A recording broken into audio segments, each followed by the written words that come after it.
Здравствуйте! В эфире «Настоящее время». С вами Наташа Мозговая. Главное в программе сегодня. Палата представителей США одобрила резолюцию по ситуации в Украине. Донецкий аэропорт в очередной раз стал объектом массивного артобстрела, но стороны все еще говорят о перемирии. НАСА запустила космический корабль нового поколения «Орион». Сегодня 2 витка вокруг Земли, в будущем полеты на Марс. Коллеги из Праги, начинаем с вас. Сергей? Спасибо, Наташа. События дня в настоящем времени из Праги. Я Сергей Дорофеев. Здравствуйте. Ситуация на востоке Украины осложнилась. Всю ночь боевики обстреливали Донецкий аэропорт. Различные ресурсы сообщают о жертвах и среди боевиков, и среди украинских военных. О том, что сейчас происходит в, пожалуй, самой горячей точке Донбасса – Шахида Якуб. В Донецком аэропорту всю ночь шли ожесточенные перестрелки. Эту информацию подтвердил находящийся внутри аэропорта командир роты правого сектора с позывным «Богема». Министр обороны Украины Степан Полторак заявил, что украинская армия не сдаст позиций и будет отстаивать аэропорт до конца. На мою думку, ми не маємо права віддавати навіть метра нашої землі, тому ми будемо стояти там, де ми стоїмо, і захищати свою землю и свою краину. Донецкий аэропорт является стратегически важным объектом. Согласно последним договоренностям, в ближайшие дни тяжелое вооружение должно быть отведено на 15 километров от линии соприкосновения. Как сказал в интервью нашей программе представитель Совета национальной безопасности Владимир Полевой, ситуация крайне сложная и не исключил возможности переброски дополнительных украинских сил в аэропорт. Украинская армия будет защищать аэропорт всеми наявными силами. Когда мы говорим о силах противоположной стороны, то тут нужно уточнение. Хватит, то есть вопрос можно переформулировать. Хватит ли сил у Украины противостоять агрессии Российской Федерации? Паритет сил в техническом оснащении, техническая сторона, паритет сил находится приблизительно равный, да, у украинских военных и противоположной стороны. С одной стороны идет насыщение сил ДНР, ЛНР за счет поставок оружия со стороны России, которые не прекращаются ни на один день. С другой стороны, украинская армия наращивает свой боевой потенциал также с каждым днем. Определенная ротация передвижения частей украинской армии происходит постоянно. Силы и резервы перебрасываются на какие-то особо напряженные участки. В случае необходимости под Донецкий аэропорт и сам аэропорт могут быть переброшены новые подразделения, и таким образом оборона этого объекта будет усилена. Владимир, а у вас есть какая-нибудь информация о жертвах среди мирного населения, которое живет в окрестностях аэропорта? Бои в районе Донецка и в его окрестностях происходят в густонаселенных условиях. Это условия городской застройки и пригорода. При этом украинские войска находятся как раз в основном за чертой городской, но позиции боевиков и террористов размещаются именно на окраинах, а то и среди городской застройки. Но в силу уже, я не знаю, психологических особенностей, дело в том, что боевые действия в этом районе ведутся не первый месяц, и это город-миллионник. Люди просто привыкли, дети привыкли, женщины привыкли, и люди уже не боятся находиться в зоне рядом с военными, с стреляющими артиллерийскими установками. И, к сожалению, в последнее время частые случаи гибели гражданского населения. Завершилась очередная миссия правозащитной организации Human Rights Watch на юго-восток Украины. Действительно ли, согласно последним договоренностям, огонь может прекратиться, а технику отведут? Наш корреспондент в Москве Андрей Королев поговорил с директором российских программ организации Татьяной Лакшиной, которая вспомнила предыдущие аналогичные договоренности. Верите ли вы в подобное прекращение огня в контексте того, что с сентября, в общем, действует режим перемирия в Украине, но как такового перемирия, в общем, нет? Конечно, я очень надеюсь на то, что это прекращение огня будет реальным. Но, с другой стороны, естественно, остаются сомнения. Я сама сейчас только что вернулась из Донецкой и Луганской областей, то есть, собственно, из тех частей Донецкой и Луганской областей, которые находятся под контролем пророссийских формирований. И как бы все это время продолжалось перемирие. И вся неделя, которую я там провела, была окрашена обстрелом. Обстрелом не непрерывным, но постоянным, ежедневным. И, конечно, люди мучительно устали. И в большой степени многим уже все равно, кто именно в данную секунду ведет обстрел. Ты говоришь с гражданским населением, тебе отвечают, одни стреляют, другие стреляют. Когда это уже наконец кончится, так невозможно жить. И действительно, в ряде населенных пунктов условия для людей чудовищные.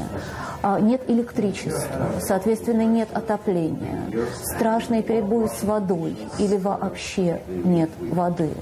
Люди топятся газом, началась зима, они сидят в вымороженных квартирах. Это чудовищно, но они как-то готовы смириться со всем и ждать, пока восстановится инфраструктура, только бы прекратился обстрел. Это программа «Настоящее время». Далее у нас эфир из Вашингтона. Конгресс принял новую резолюцию по Украине. Коллеги, мы ждем от вас подробностей. Да, Сергей, накануне Палата представителей США приняла резолюцию по ситуации в Украине. За проголосовали 411 законодателей, против всего 10. Резолюция призывает президента предоставить украинскому правительству необходимые средства, услуги и разведданные для обороны территории страны и защиты ее суверенитета. Конгресс также призвал НАТО и партнеров США приостановить военное сотрудничество с Россией. В Вашингтоне в целом царит пессимизм в отношении возможности договориться с Россией. Сенатор Джон Маккейн, например, считает, что за Украиной следующей возможной жертвой российской агрессии может стать Молдова. Теперь, благодаря Бобу Коркеру, мы можем принять закон, который позволил бы обеспечить Украину оружием.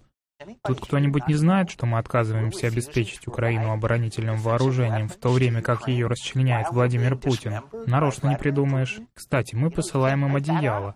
Ну, вы знаете, когда бросаешь одеяло в российский танк, оно иногда может застопорить гусеницу. Это безумие. И, конечно, вы не можете себе представить разочарование, которое испытывают люди в Украине, когда в пору Майдана мы поощряем их бросить и избавиться от Януковича. А теперь мы не дадим им оружие, в то время как на их глазах расчленяют страну. И, кстати, он строит сухопутный мост, как вы знаете, и следующий его расчет — это Молдова. Особенно в свете выборов, на которых были побеждены коммунисты. В швейцарском Базеле проходит заседание Совета министров ОБСЕ. Ситуация в Украине остается одной из важнейших тем встречи.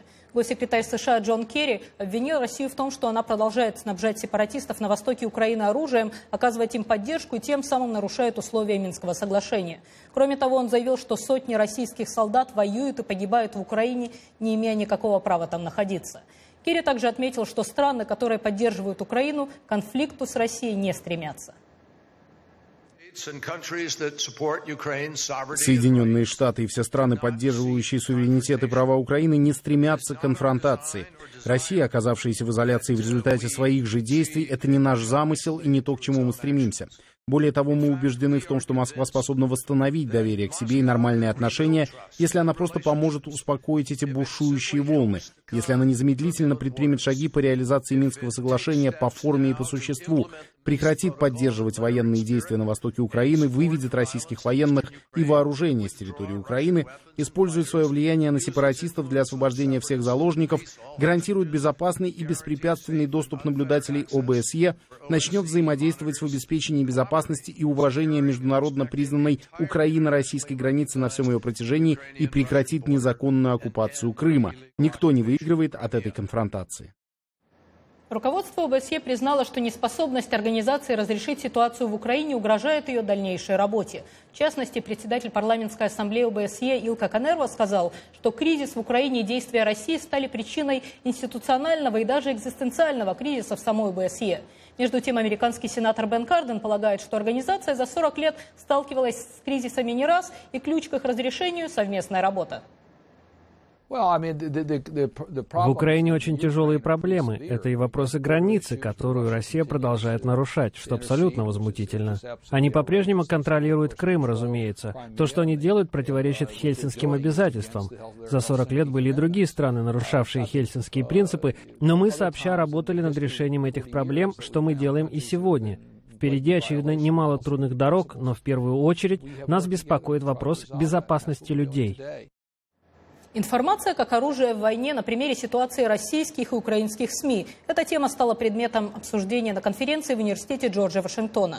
С подробностями Фатима Атлисова и Андрей Дегтярев. За 25 лет независимости украинцы научились ценить свободу прессы и критично оценивать сообщения СМИ. Поэтому влияние российской пропаганды на украинское общество не так велико, как считают в России, сказал известный украинский тележурналист Евгений Киселев. В прошлом ведущий и один из руководителей российского телеканала НТВ, во время считающиеся лучшими годами этого канала. Решение правительства Украины о запрещении трансляции в стране российских телеканалов Евгений Киселев в интервью русской службе «Голоса Америки» объяснил ситуацию военного времени и провел параллели с фашистской Германией. Трудно себе представить, чтобы, скажем, в Великобритании во время Второй мировой войны распространялась бы газета «Völkischer Beobachter» на английском языке. И тем более, даже самый «Völkischer Beobachter» на русском языке на неоккупированной части территории Советского Союза. Это бред, да?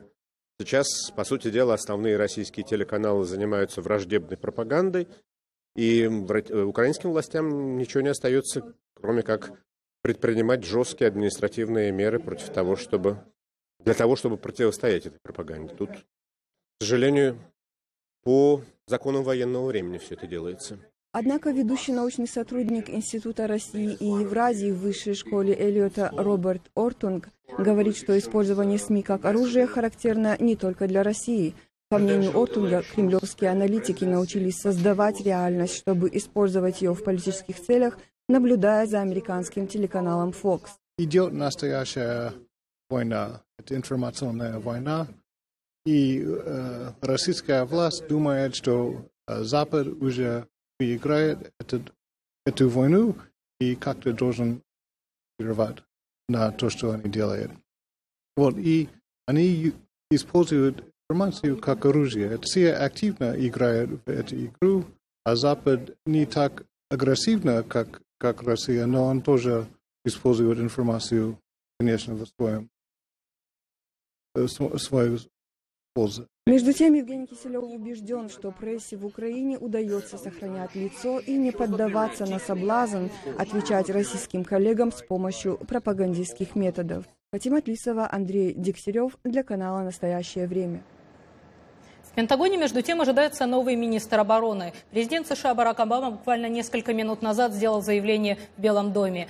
Кандидатом стал бывший замглавы ведомства Эштон Картер. Физик по образованию, эксперт по высокотехнологичным вооружениям, который, что не менее важно в эти дни в Вашингтоне, пользуется поддержкой как демократов, так и республиканцев. Кандидатуру Картера должны утвердить на слушаниях в Сенате.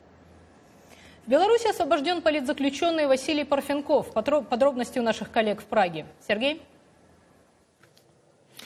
Да, при этом сотрудники колонии в Горках сорвали встречу Василия Парфенкова у тюремных стен. Активиста вывезли и посадили на поезд до другого города, Орши, где с ним и встретились журналисты.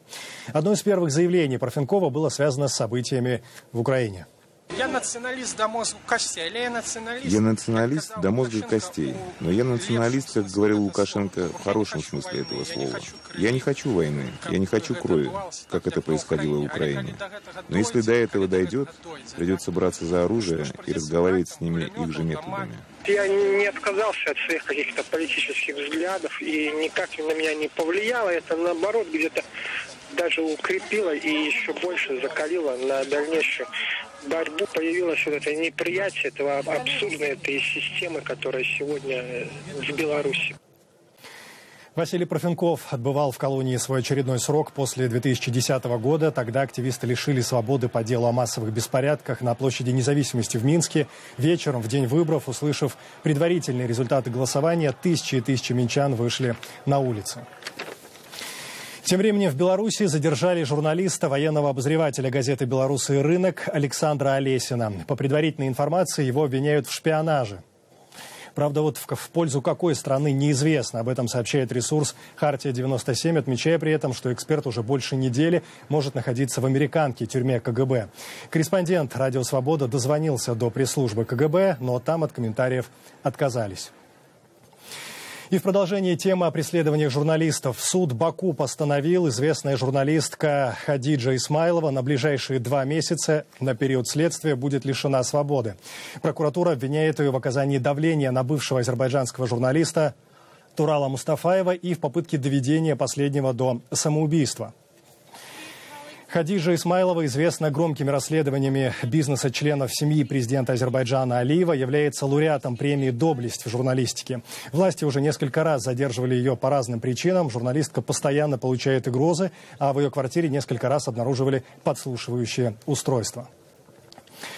Это программа «Настоящее время». Продолжаем. Мы следим за развитием ситуации вокруг томской независимой телекомпании ТВ-2. Напомню, в телевизионной и радиовещательной сети России решили расторгнуть договор с каналом из-за событий в минувшем мае, когда в компании вышло из строя оборудование. ТВ-2 не работал почти 1,5 месяца. Это якобы нарушило контракт на вещание. Ну и вот сегодня на канале получили ответ от Федеральной антимонопольной службы по поводу своей дальнейшей судьбы. Подробности моя коллега Шахида Якуб выяснила в разговоре с ведущей новостей ТВ-2 Мелани Бачиной. Мелани, скажите, вот то, что решение, которое будет принято, это уже все-все. То есть абсолютно больше никаких вариантов нет, чтобы где-то как-то, может быть, договориться, найти пути того, чтобы ТВ-2 осталось. На самом деле мы ищем эти пути, никто не собирается сейчас, вы знаете, так принять эту ситуацию молча, смиренно и сказать, ну все, ну раз так, значит так. 23 года мы работали, на этом ставим точку. Конечно, нет таких настроений. А какие варианты есть? Мы можем только оспаривать все эти решения в суде. Мы можем обращаться в прокуратуру и в антимонопольную службу, потому что то, что сейчас происходит с телекомпанией ТВ-2, это незаконно. То есть это не в рамках правового поля. Потому что по российскому законодательству государственная структура, естественный монополист, а радиопередающий центр Томска является государственным монополистом. То есть только они и никто больше осуществляет и вообще эту услугу предоставляет по вещанию телекомпании. Соответственно, они не имеют права не продлевать с нами договор, если у нас есть лицензия на вещание и если у нас есть лицензия на связь. Несмотря на это, они говорят, что мы в одностороннем порядке договор с вами расторгаем. Ну, то есть они могут 31 декабря просто взять, отключить вас и все. И не будут представлять никаких там объяснений и все такое. И оспорить вы ничего не сможете. Собственно, к этому все сейчас и идет. Потому что никто не выходит с нами ни на какие, я не знаю, ну хоть как-то не пытается с нами о чем-то поговорить. Никто не предъявляет нам никаких обоснований, почему это сейчас происходит. То есть вы разговариваете, то есть ваш враг вам непонятен. То есть вы не знаете, кто ваш оппонент, это какое-то черное пятно и все. Так получается? К сожалению, да. Абсолютно понятно в этой ситуации, что связисты лишь исполнители, что кто-то стоит за этим решением. Но кто стоит за этим решением, конечно, у нас есть версия. Но так как у нас нет фактов и доказательств, мы ничего не можем сделать, и мы не можем апеллировать к этим людям или, там, скажем, к этому человеку. У нас есть догадки. Мы пытаемся даже самыми, знаете, разными способами через других лиц выйти на каких-то людей, кто мог бы прояснить ситуацию, но пока полная тишина, и именно это наталкивает нас на мысль, что решение принято, решение о закрытии телекомпании ТВ-2 принято, и, скорее всего, это решение доведут до конца. Мелани, какой штат у компании сейчас? Телекомпания ТВ2 входит в медиахолдинг. У нас есть еще помимо телекомпании ТВ2 радио и интернет-ресурс и служба продаж. То есть всего это примерно 300 человек, которые в Новый год могут остаться просто без работы. Есть ли вариант того, что вы можете перейти на интернет-вещание? Что касается интернета, это довольно тяжелая история. Вы понимаете, интернет на сегодняшний день в России не монетизируется, он не приносит таких доходов, и невозможно на интернет-рынке прокормить 300 человек. То есть вы понимаете, что часть людей все равно лишит работы и не будет иметь никаких средств к существованию. То есть и люди останутся без работы, и население Томской области тоже лишится какого-то альтернативного канала и останется практически с государственными СМИ, а кому-то будет от этого, скорее всего, очень хорошо. Большинство нашей аудитории – это люди пожилые, это люди, которые давно смотрят ТВ2, это люди, которые так или иначе становятся героями наших сюжетов. И это люди, у которых на сегодняшний день нет даже кабеля, они принимают сигнал именно через антенну. Соответственно, о каком интернете может идти речь? То есть этих людей лишат этого источника информации. Но понятно, что когда идет такое огосударствление информации вообще в стране, то, наверное, телекомпания с независимой редакционной политикой очень сильно кого-то раздражает. Бывает беспредел, а это просто вообще уже какой-то беспредельный беспредел.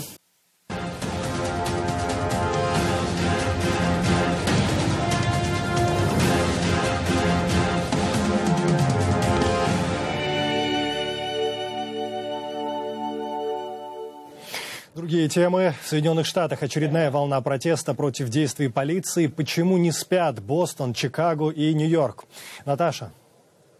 Да, Сергей, не спит также Вашингтон. В ряде американских городов ночью продолжились демонстрации протеста против решения присяжных в Нью-Йорке не предавать суду полицейского, применившего при задержании подозреваемого смертельный удушающий прием. Газета «Нью-Йорк Таймс» пишет сегодня в редакторской колонке: это был не просто захват с удушением. Цитата: «Не может быть оправдания летальному нападению на безоружного человека, никакого оправдания жестокости». Подробности о ночных протестах в репортаже Алексея Березина.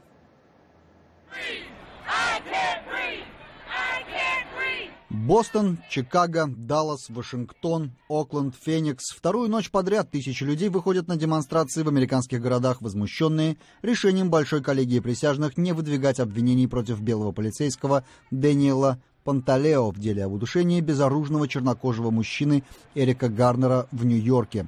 Судмедэкспертиза показала, что смерть Гарнера наступила в результате удушающего захвата, который применил офицер полиции. При этом департамент полиции Нью-Йорка запретил применять такой захват еще в 1993 году. Протесты усилились, когда в четверг стало известно еще об одном случае, на этот раз в Фениксе. Там белый офицер полиции после инцидента, который угрожал его жизни, застрелил чернокожего. Протесты сопровождались арестами некоторых демонстрантов, которые не подчинялись указаниям полиции. Мэр Нью-Йорка попытался умерить возмущение, объявив о программе переподготовки личного состава полицейского управления города. Гражданские активисты призывают федеральные органы власти отреагировать на решение коллегий присяжных как в Нью-Йорке, так и в Фергюсоне, штат Миссури, где белый полицейский застрелил безоружного чернокожего молодого человека. Национальный марш протеста против решений присяжных в обоих случаях планируется провести в Вашингтоне в субботу, 13 декабря.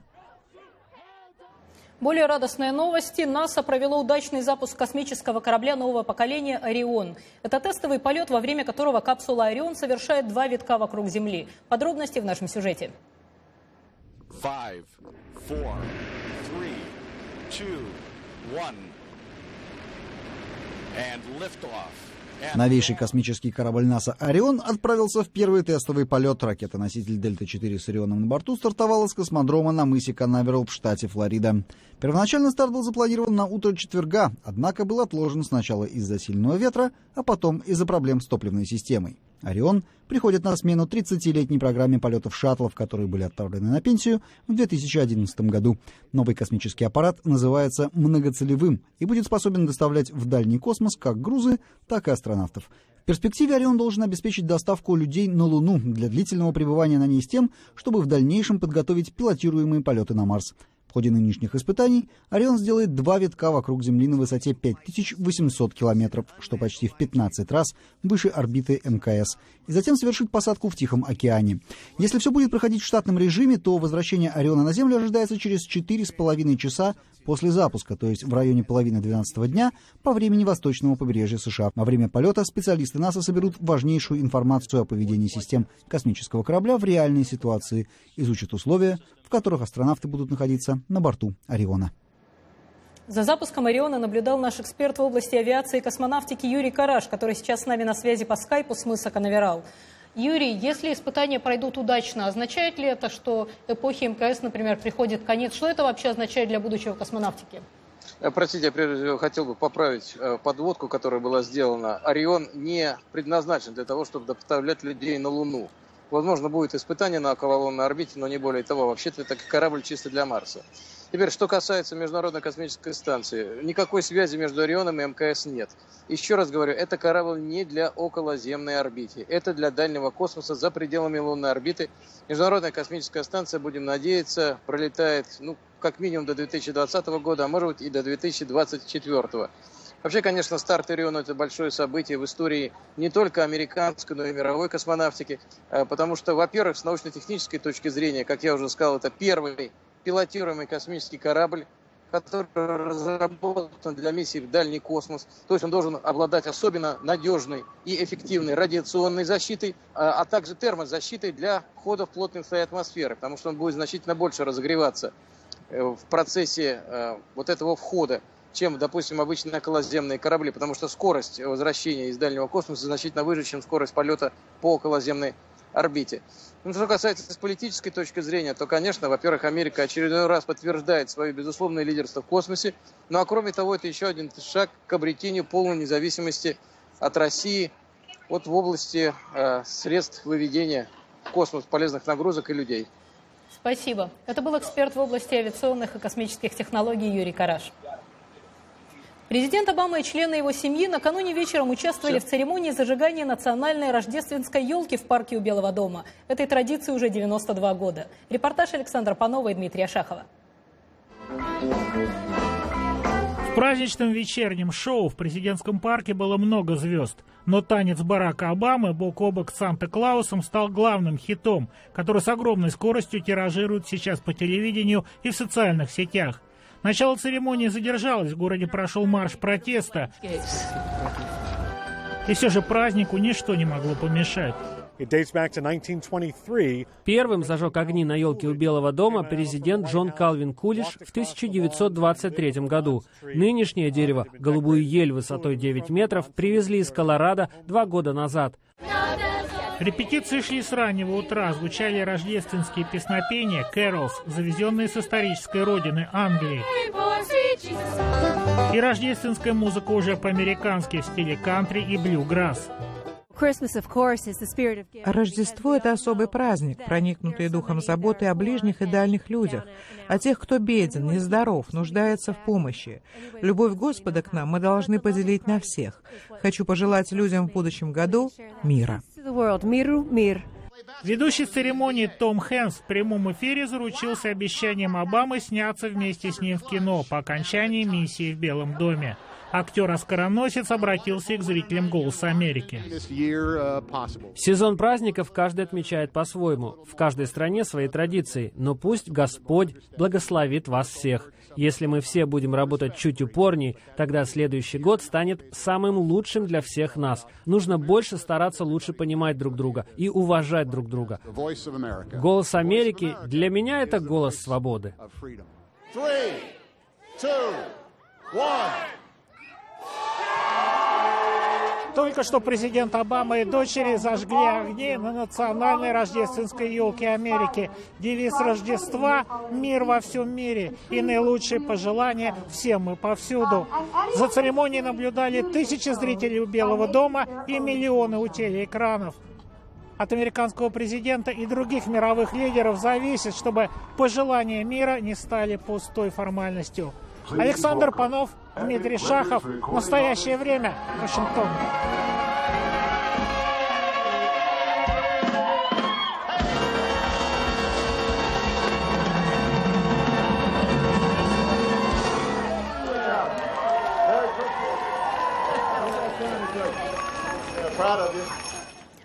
На этом у нас все. Вы смотрели программу «Настоящее время», которую для вас подготовили «Голос Америки» из Вашингтона и «Радио Свобода» из Праги. Не забывайте заходить на наши страницы в социальных сетях и на сайт currenttime.tv. Встретимся в понедельник. Сергей? Мы благодарим коллег в Вашингтоне и всех наших зрителей. Смотрите нас в социальных сетях и в эфире своих национальных телеканалов. Настоящее время вновь наступит уже в понедельник. Я Сергей Дорофеев. Всего доброго. Хороших выходных.